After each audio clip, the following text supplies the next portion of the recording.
prep list of produce prep that's the recommendation because produce needs to be isolated from everything else.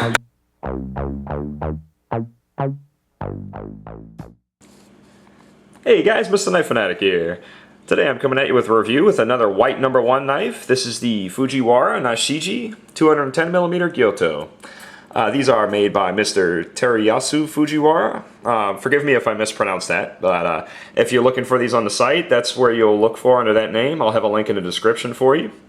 And these just came in during the holiday season with a lot of other new knives. Really haven't gotten to try it out. This knife feels great in the hand already, I can tell you. I'm pretty excited to get it on the board and see how she cuts. I haven't tried it out yet. And a little bit about the knife here. Nashiji, which is translates roughly to pear skin. That is the kurouchi finish they're talking about. This has a nice baked on gray hard finish here. As far as kurouchi finishes go, this is the nicest one I've seen. This is actually a little bit better than even a Kanehiro or Kanehiro, however you pronounce that. Really, really hard finish, really durable. This is going to last as long as the knife is going to last. So no removing this one here. You know, sometimes you have the lacquer finish. Some people ask, you know, Moritakas and Tojiros if you can remove that finish and you can sand it off. But this is not going to be one of those.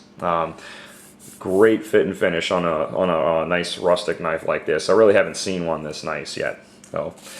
As I said in the beginning, this is a white number 1 knife, Hitachi white number 1, and this is 64 Rockwell, 64 plus. They actually say 64 to 65 on the site.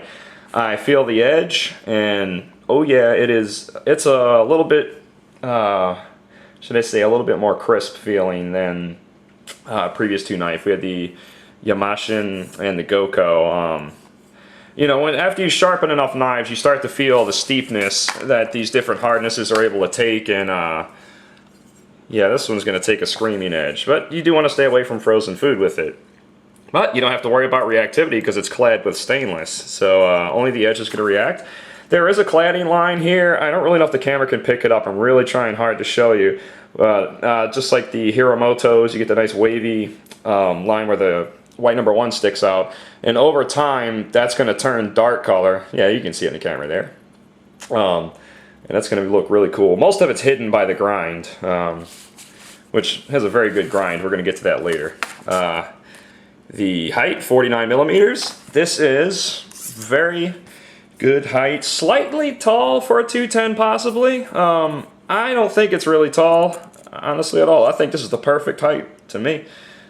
This is right around, well, a little closer to 50, 49 to 50. Yeah. Well, there you go.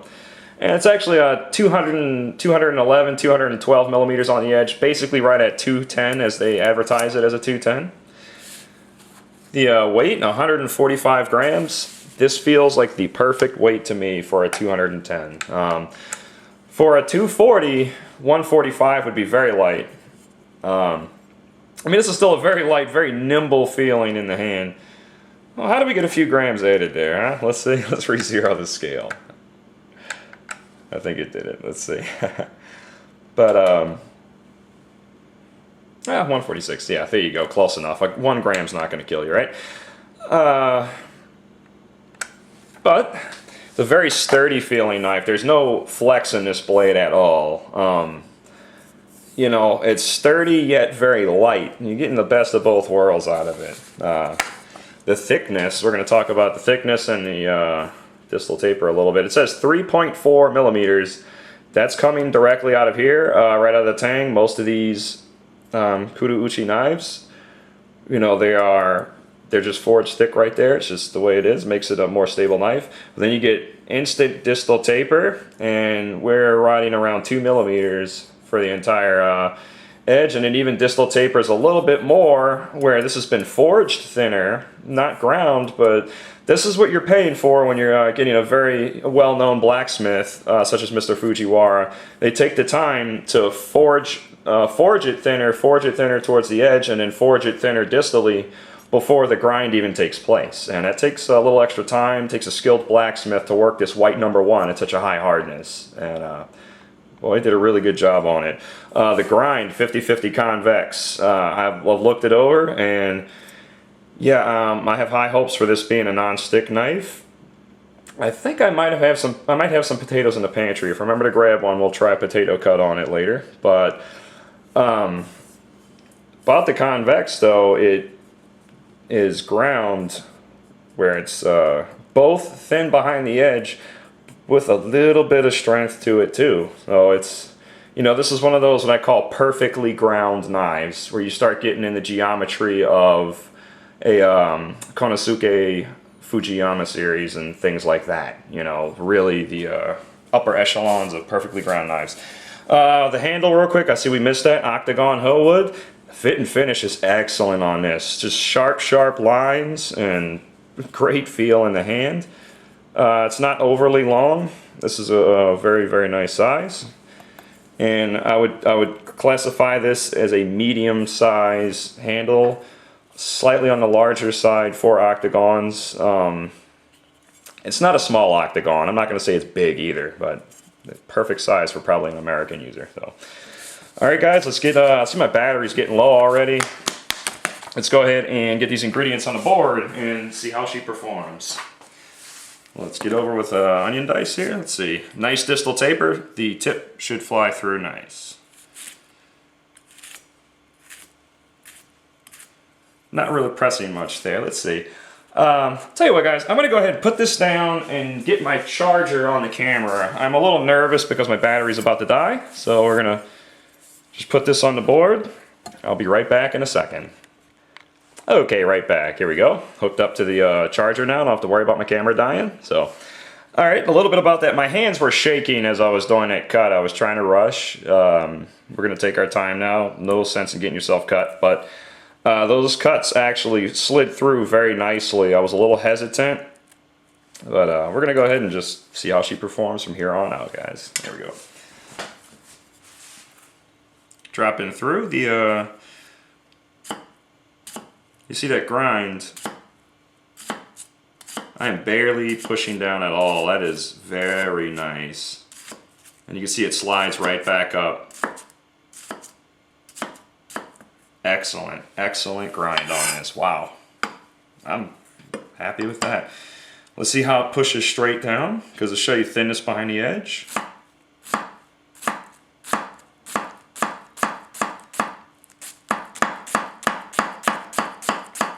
That's incredible. Wow, very nice. This performs more like a laser. Yep, the grind, I had high hopes for the grind, and the grind definitely performs right. So, we'll show you a little bit of rocking too. The edge on this knife is quite sharp. Out of the box edge was very good on this knife. I had no need to sharpen it at all. There we go. Very good weight to this blade. It's just got a nice weight, nice feel to it and everything. Get our board clean, take our time. I had a little coffee this morning too, so my hands are a little shaky. There we go.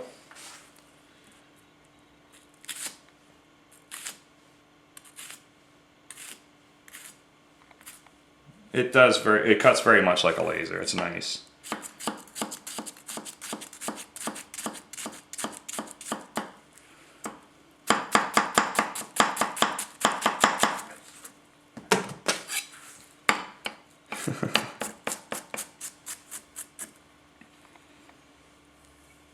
Wow, that just feels great. It really does feel good.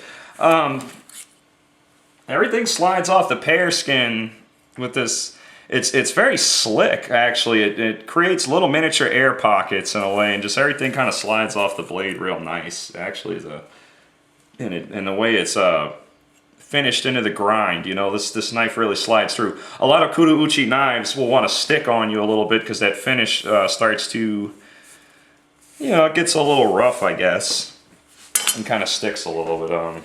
This one definitely doesn't. I love the hardness of this blade too. It really just feels really good.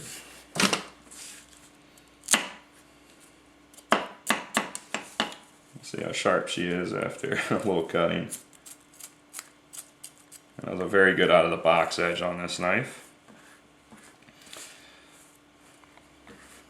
There we go.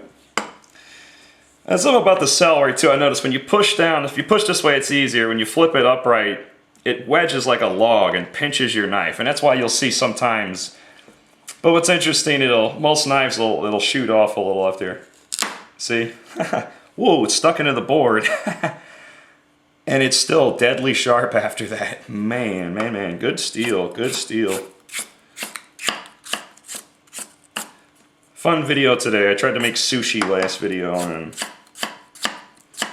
I think it was not the greatest video, but this is, wow, I like this knife a lot. I really am liking this knife.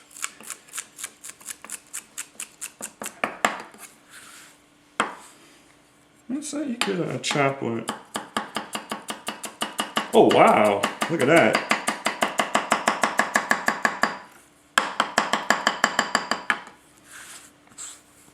Such a nimble little knife there. You can get carried away with this easy. But it feels nimble, but it's got the stiffness in the body of a workhorse in a way. A workhorse that lost some weight, let's say that. I don't know if that makes sense. I hope it makes sense to you. Like a, you know, just, wow. Oh, hey, let's go ahead. Everything pushes off the blade very nice, penetrates the carrot very easily.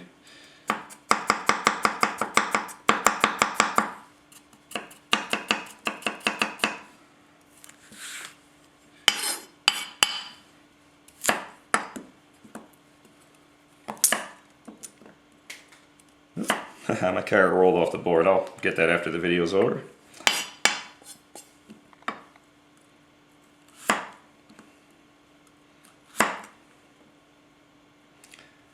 Like a middleweight knife that moves very well. Or a middleweight boxer, you know. I like to compare knives to boxers sometimes. You notice nothing's sticking to this right now at all. Everything's just... This thing handles so well. I feel very comfortable with it in my hand already, and this is my very first time cutting with it, so, you know, I hope that means something at all. And of course we do the, you know, little Brunoir cuts, but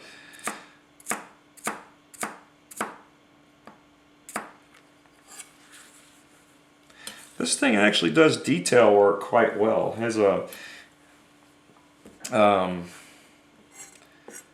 has that laser feel to it when you're cutting. It really has that laser thing going on to it. The only other knife I believe that would be in the category of this, and it's not quite as nice as a Kanehiro or Kanehiro, however you pronounce that, sorry. And those are thicker than these. So these are like Kanehiros, but a little bit thinner and a harder white steel in the core. And maybe a little bit better grind even. So, there we are, a little bit of green onion.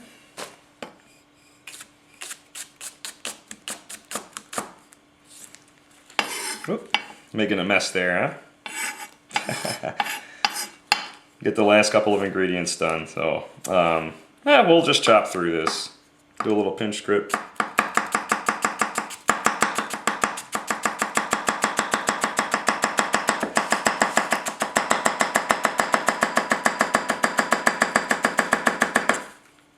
Really nothing for the knife to do, but my skills are a little rusty today. But there we go, guys. Wow, you know, that was a very nice experience. I'd like to just cook every meal this week with this knife. As far as grinds go, up to this date, this might be one of the best ground knives that I've used to date. Like I said, the Fujiwara, no, I'm sorry, Konosuke Fujiyama series are the only ones that I believe are in the category of having this type of grind. And there are some other ones too, maybe Masamoto KS. some of your other higher dollar knives. But hey guys, this was an excellent experience today. I hope you learned a little something about the knife, and stay tuned for more videos. Thanks for watching. Take care.